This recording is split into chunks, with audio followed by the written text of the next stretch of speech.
우리에게 주시는 하나님의 귀한 말씀은 갈라디아서 6장 6절에서 10절 말씀입니다. 받들어 봉독하겠습니다.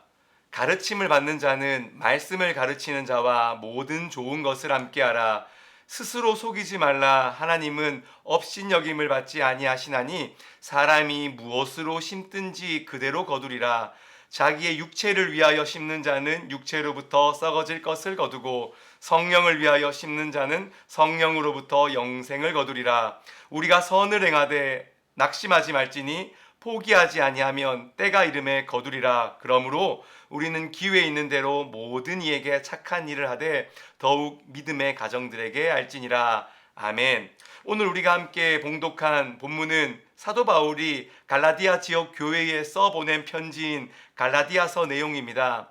당시 갈라디아 교회에는 거짓 선지자들이 와서 모세의 율법을 지키고 할례를 받지 않으면 구원을 받지 못한다라고 가르쳤습니다. 이에 유대 율법에 대한 복음의 왜곡 문제가 심각했으며 때문에 신앙이 깊지 않은 초신자들이 흔들리는 경우가 너무 많이 일어나고 있는 상황이었습니다. 그래서 사도 바울은 오늘 이 서신서를 통해 오직 그리스도 예수를 믿음으로서만 구원을 받을 수 없고 성령을 통하여서만 살아야 한다는 것을 우리에게 가르치고 있습니다. 오늘 본문을 통하여 갈라디아 교회에, 아니 오늘 한국 교회에, 아니 이 말씀을 듣는 우리 모두에게 어떻게 하면 말씀 속에서 우리의 교회가, 우리의 삶이 새롭게 될 것인지 한번 상고해 보고자 합니다. 오늘 본문 7절 말씀은 이렇게 기록되고 있습니다. 스스로 속이지 말라. 하나님은 업신여김을 받지 아니하시나니 사람이 무엇으로 심든지 그대로 거두리라.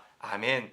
이 말씀은 우리가 잘 알고 있는 것처럼 믿는 사람이든 믿지 않는 사람이든 모든 사람이 인정할 수밖에 없는 원리입니다. 이른바 수학의 법칙입니다. 심은 대로 거둔다. 콩 심은 데 콩이 나고 팥 심은 데 팥이 납니다. 원인에 따라 당연하게 돌아오는 결과를 말하는 것입니다.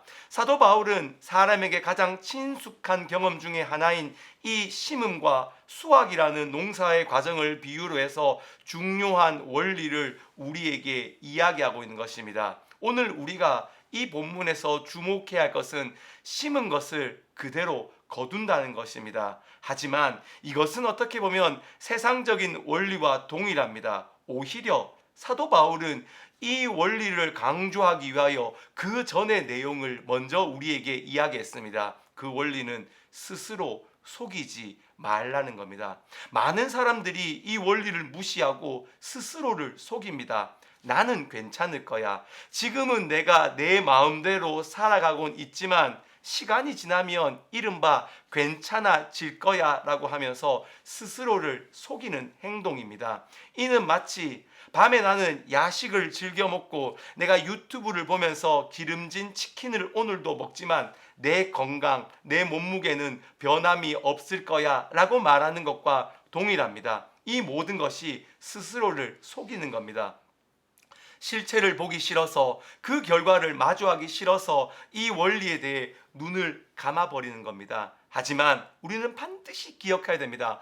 호박을 심었으면 호박을 거두게 될 것인데, 호박을 심었음에도 불구하고 나는 특별해 라고 하면서 수박이 나올 수는 없는 겁니다. 아무리 경험이 많은 뛰어난 농사꾼이라 할지라도 뿌린 대로 거두는 것입니다. 아울러 사도 바울은 스스로 속이지 말라 이후에 이런 말씀을 덧붙입니다. 하나님은 업신여김을 받지 아니하시나니. 오늘 본문에서 업신여김이란 말은 코를 의미하는 단어에서 원어적으로 나왔습니다. 문자적으로는 코를 위로 향한다는 뜻입니다. 즉 하나님을 향해 콧방귀를 흥이라고 끼는 겁니다. 이 말은 하나님을 속일 수 있다라는 것으로 이야기하는 겁니다. 사람들은 때로는 인간 사회에서 사람들은 잠시 잠깐 속일 수는 있습니다. 그러나 사도 바울은 오늘 본문을 이야기하면서 다른 사람들은 속일 수 있다 할지라도 하나님은 절대 속일 수 없고 그 속임 끝의 결과는 결국 우리에게 나쁜 결과로 나아간다는 것을 우리에게 반드시 이야기합니다. 그렇기 때문에 우리는 이 본문을 반드시 깨달아야 됩니다.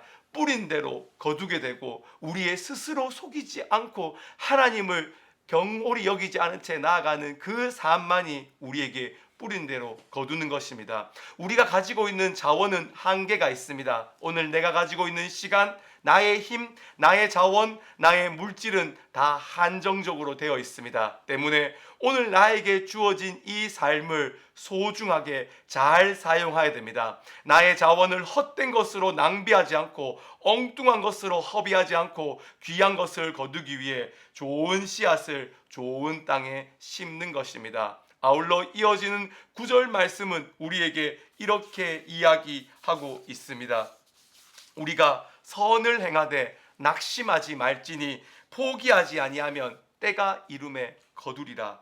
사탄이 우리를 넘어뜨리는 데는 두 가지의 방식을 이용한다고 합니다. 첫 번째, 사탄은 우리 귀에 가까이 되면서 박수를 칩니다.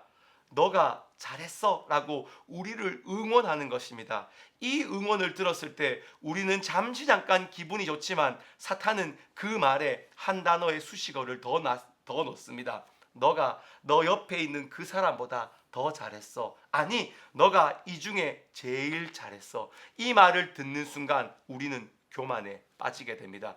두 번째, 사탄의 방식은 너는 참 못했어 라고 하는 겁니다. 그리고 그 말에 동일하게 이야기합니다. 너는 옆에 있는 그 사람보다 더 못해. 아니, 너는 이 중에서 제일 못해. 그 말을 듣는 순간 우리는 마음에 낙담하게 되고 낙심하게 되는 겁니다. 때로는 오늘 본문 가운데 선을 행하되 낙심하지 말 것을, 포기하지 말 것을 이야기합니다. 낙심은 말 그대로 마음이 떨어지는 것을 의미합니다. 아무리 좋은 동기로, 특별히 우리가 교회 사역을 하거나 교회 일을 하면서 열심히 일을 하였지만 우리는 때로는 낙심하게 되고 낙담하게 될 때가 있습니다. 그러나 사도 바울은 바로 그 때를 이야기하면서 바로 그러한 순간이라 할지라도 낙심하지 말 것을, 낙담하지 말 것을, 포기하지 말 것을 우리에게 권면하며 이야기하는 것입니다. 아울러 하나님의 때가 이름에 그 때의 가운데 모든 것을 다시 거두게 되는 은혜가 우리에게 있음을 이야기하는 것입니다. 마지막 10절 말씀은 이렇게 우리들로 이야기합니다. 그러므로 우리는 기회 있는 대로 모든 이들에게 착한 일을 하되 더욱 믿음의 가정들에게 할지니라. 그러므로 우리는 사도 바울이 기회 있는 대로 선을 행할 것을 이야기합니다. 즉 말씀 안에서 우리 혼자 이 일을 행할 때 때로는 우리 혼자 힘이 붙일 때가 있고 낙담하게 되고 어려운 경우에 빠져드는 경우가 있습니다. 그렇기 때문에 우리에게는 믿음의 동력자가 필요합니다. 사도 바울이 오늘 선을 행할 것을 이야기하면서 가정은 단순히 우리의 이야기하는 집, 가정만을 이야기하지 않습니다. 이것은 우리와 뜻을 함께하는 공동체를 이야기합니다. 즉 우리가 사역하고 있는, 우리가 지금 다니고 있는 교회 공동체가 바로 우리의 큰 힘이 될 것입니다. 아울러 아신신학회 이 설교를 들을 때 우리의 모든 구독자들은 아신의 이름으로 함께 우리가 선을 행할 수 있는 믿음의 가정이 되는 것입니다. 기회 있는 대로 모든 이들에게 착한 일을 하되 그 일을 결과로 하나님께서는 갈라디아 교회를 회복시킨 것처럼 우리의 모든 교회를 회복시킬 것이요 우리의 모든 공동체를 회복시켜 나아가실 것입니다. 오직 그러한 회복의 역사를 나아가는 때를 임함에 그 때를 얻기 위하여 나아가는 우리 모든 아신의 가족들, 우리 모든 성도님들이 되시기를 진심으로 기도드립니다. 아멘.